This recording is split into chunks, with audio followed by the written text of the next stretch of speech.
ये चुनाव के लिए वोट डालने के लिए पहुंचे हैं। आपको सीधी तस्वीरें दिखा रहे हैं करनाल से। पूर्व मुख्यमंत्री मनोहर लाल खट्टर अगर इस चेहरे के आसपास की राजनीति को समझाएं आज के पूरे परिदृश्य में, तो वो इस तरीके से है कि मार्च के महीने में अचानक से एक खबर आती है कि यहां चेहरा बदला जा रहा है। चौंकाने वाली खबर थी कि बीजेपी सरकार में मुख्यमंत्री बदले जा रहे हैं। अब अगला चेहरा कौन होंगे, उससे बड़ा सवाल यह था कि आखिर क्यों बीजेपी को अचानक लोकसभा चुनाव से पहले इतना बड़ा फेरबदल करने की नौबत आई।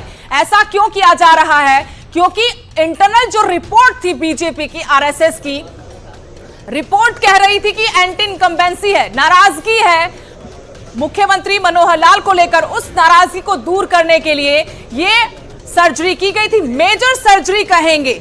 अचानक से चेहरा उभरता है नायब सिंह सैनी का, उनके नाम की घोषणा हो जाती है कि हरियाणा के अगले मुख्यमंत्री होंगे नायब सिंह सैनी, और मनोहर लाल खट्टर के नाम के आगे लग गया पूर्व मुख्यमंत्री मनोहर लाल खट्टर।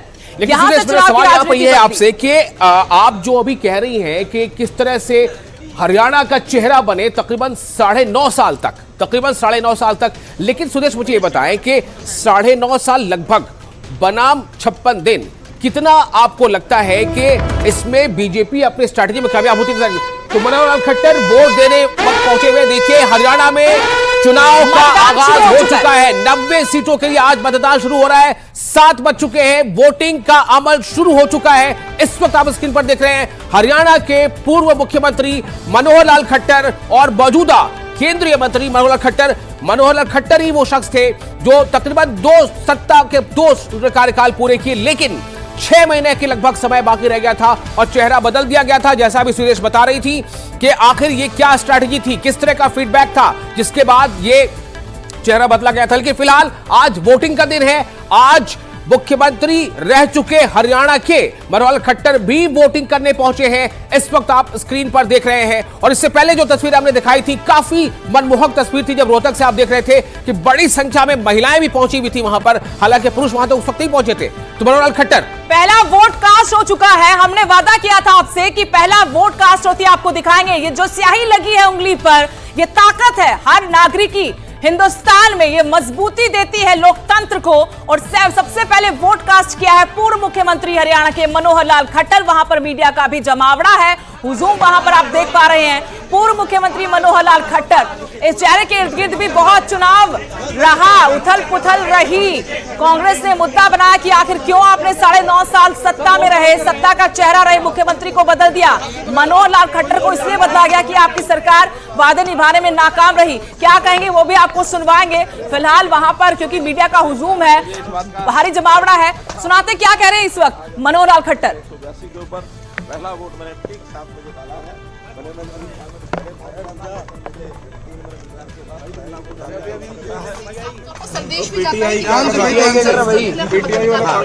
मेरा सब प्रदेशवासियों से ये निवेदन है, अपील है कि जल्दी से जल्दी अपना वोट डाल करके, और कामकाज वाले जो लोग हैं, हमारे व्यापारी भाई हैं, हमारे दुकानदार भाई हैं, हमारे छोटे मोटे काम करने वाले सब लोग हैं, वो वोट डालने के बाद ही अपने काम पर जाए।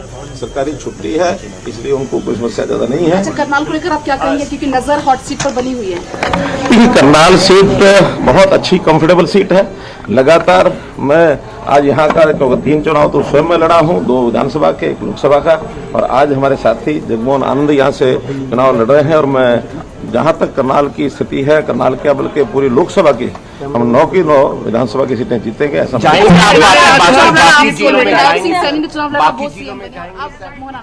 बाकी जिलों में देखिए, जगमोहन आनंद हमारे बहुत अच्छे कार्यकर्ता हैं और जरूर उनको उचित योग्य स्थान जीत के लिए कांग्रेस की आश्वस्ता का कांग्रेस के घर में जितनी निराशा है, जितना उनके यहाँ अफरा तफरी मची हुई है, उसका आपको पता है कि नहीं पता, मुझे पूरा पता है। पूरी अफरा तफरी मची है, निराशा। आप कोशिश कर रहे हैं हुड्डा जी के बीच में जो तनाव है, लेकिन वो कह रहे हैं कि फिलहाल ऐसा कुछ भी नहीं। मैं कहता हूँ वो तो आपने भी सुन लिया, मैंने भी सुन लिया। जो उनका तनाव है वो जगजाहिर है, जो बाहर आता है, और इसका मैसेज केवल 2 नेताओं का नहीं है, जनता में भी उसका मैसेज है, जनता में भी बहुत बड़ी निराशा कांग्रेस को लेकर के बनी हुई है।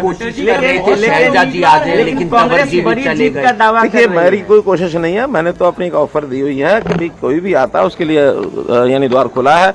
और भाई जहां तक अशोक तंवर का विषय है, अब ये आयाराम गयाराम की जो लोकोक्ति है वो उन्होंने हालांकि बहुत समय से रुकी हुई थी, उन्होंने इसको फिर उजागर किया है। और ये जो कुछ किया है इसके पीछे की कहानी क्या है अनुमान लगाए जा सकते हैं, कुछ निश्चित नहीं कहा जा सकता।